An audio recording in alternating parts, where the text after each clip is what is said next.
मैं अतुलित यादव आप सभी का इन्वेस्टर साइट चैनल में स्वागत करता हूं।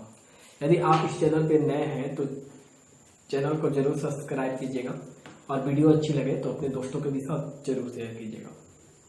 तो मैं आप लोगों के सामने आज एक नया शेयर लेकर के प्रेजेंट हुआ हूँ और नाम है नोएसिल NOCIL नोएसिल इंडिया लिमिटेड।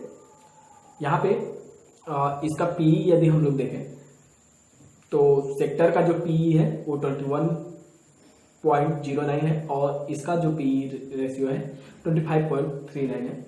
और यदि पीवी रेशियो की बात हम लोग करें तो यहाँ पे जो सेक्टर का पीवी रेशियो है वो 22.86 है और इसका जो पीवी रेशियो है 2.444 है। इसके यदि दूसरे एनालिस्ट कितने कवर कर रहे हैं तो यहाँ पे देखिए 5 एनालिस्टों ने कवर किया है इस स्टॉक को और लगभग 40% इनमें से 40% एनालिस्ट की मानना है कि बाय करना चाहिए इस स्टॉक को। और ये कंपनी करती क्या है, सबसे पहली बात तो ये है किस बिजनेस में है। तो यहाँ पे देखिए नोएसिल जो है वो एक ऑर्गेनिक केमिकल बनाती है और मेन जो काम एक्टिविटीज में इंगेज है वो रबड़ जो बनाया जाता है और उसमें जो केमिकल यूज होता है उसमें इंगेज है।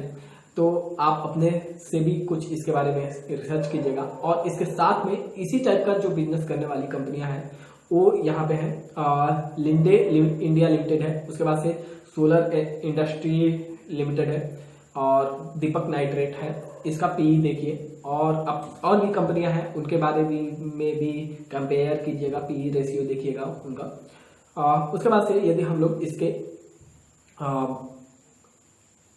यदि हम लोग प्राइस फोरकास्ट के बारे में बात करें जो 5 लोगों ने कवर किया है इसको और उसके बाद से उसमें से जो टारगेट बताया है इन्होंने, तो अभी जो करंट प्राइस जो चल रहा है 231 और उसके बाद से जो हाई साइड में ऊपर में जो प्राइस बताया जा रहा है वो 267 के आसपास बताया जा रहा है और लो साइड मीडियम में जो प्राइस चल रही बताया जा रहा है 233 और लो में जो प्राइस बताया जा रहा है, मतलब यहाँ से यदि नीचे गिरता है तो 250 के आसपास बताया जा रहा है।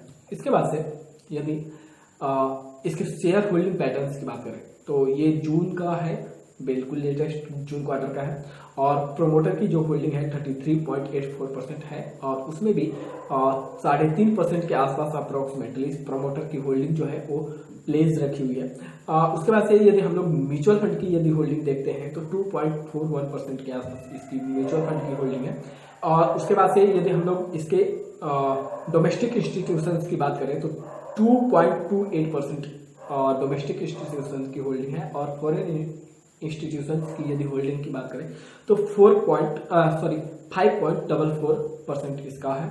और इसके बाद यहाँ पे रिटेल इन्वेस्टर्स में भी 2 कैटेगरी है, तो जो 2 कैटेगरी है उसमें से 2 लाख से कम जो होल्ड, मतलब 2 लाख से कम का जो होल्ड रखा है शेयर रिटेल इन्वेस्टर वो लगभग 25% के आसपास आता है और 30% के आसपास जो 2 लाख से भी ज़्यादा की वैल्यू का शेयर को होल्ड रखे हैं वो है रिटेल इन्वेस्टर। तो अप्रॉक्सीमेटली हम लोग देखें तो इसका काफ़ी डाइवर्सिफाइड होल्डिंग है। और यदि हम लोग यहाँ पे देख रहे हैं तो म्यूचुअल फंड और फॉरेन इन्वेस्टर्स की भी मतलब इसमें होल्डिंग बढ़ी है 2022 मार्च से और अभी तक बढ़ी रही है, तो ये भी एक अच्छी बात है। इसके बाद से यदि हम लोग अलग दूसरे इंस्टीट्यूशंस को यदि हम लोग देखते हैं तो HDFC सिक्योरिटीज जो है वो बाय करने के लिए बोल रहा है और इसका टारगेट जो दे करके रखा है और 267 के आसपास टारगेट दे करके रखा है। उसके बाद से प्रभुदास लीलाधर ये होल्ड करने के लिए बोल रहे हैं 230 के ऊपर और उसके बाद से यदि हम लोग देखें तो बाय करने के लिए बोल रहा है शेयर का और इनका जो टारगेट प्राइस है वो 260 के आसपास, ये 2024 तक के लिए, अगस्त तक के लिए प्राइस है। उसके बाद से यदि हम लोग इसके प्राइस को देखें चार्ट पे, ठीक है, तो ये चार्ट पे लगभग 27 जुलाई के आसपास 2022 में हाई बनाता है एक और वहीं से उसके बाद से गिरता है। उसके बाद से दोबारा दिसंबर में 9 दिसंबर के आसपास उस प्राइस को टच करने का कोशिश करता है और उसके ऊपर निकलने की कोशिश करता है, लेकिन ये स्टॉक वहां से ऊपर नहीं निकलता, धड़ाम से नीचे गिरता है और ये नीचे जा करके लगभग 27 मार्च 2023 में अभी रिसेंटली इसी साल 27 मार्च को मतलब ये लो लगाता है और लो जो लगाता है वो 199 के आसपास, और जो हाई लगाया था जो इसके लिए रेजिस्टेंस का मतलब बोले तो सामना हुआ था जहां से गिरा है वो 295 के आसपास से। अभी करंट में जो प्राइस चल रहा है वो तो देख ही रहे हैं आप लोग चार्ट पे, 231 के आसपास इसका प्राइस चल रहा है।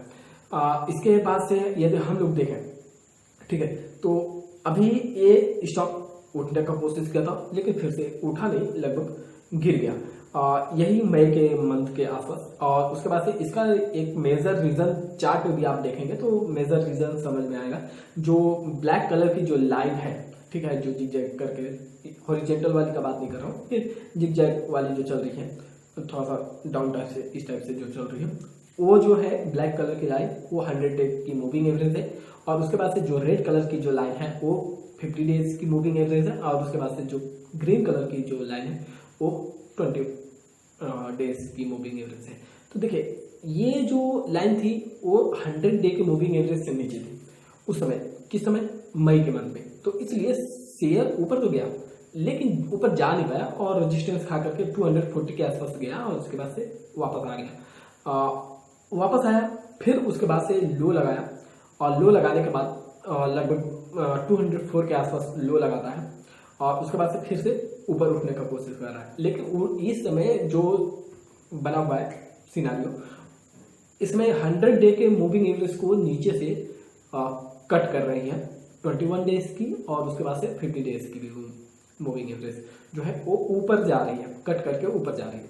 तो इसका मतलब कि अब ज़्यादा मतलब इसमें मजबूती आई है। और उसके बाद से यदि पिछले बार यदि हम लोग देखें जो मई मंथ में उठने का कोशिश कर रहा था तो वहाँ पे वॉल्यूम भी उतना कुछ खास नहीं था, लेकिन इस बार का जो वॉल्यूम आया है वो जबरदस्त आया है। तो हो सकता है ऊपर जाए स्टॉक, यदि ऊपर जाता है तो आपका डेफिनेटली पैसा बनेगा। जो मतलब ऊपर के टारगेट रहेंगे 265-60 के आसपास, और मेरा तो मानना है कि 300 ये जो जहाँ से गिरा था वहाँ पे जाकर के टच करने का कोशिश करेगा। तो ये रहा मेरा एक एनालिसिस छोटा सा।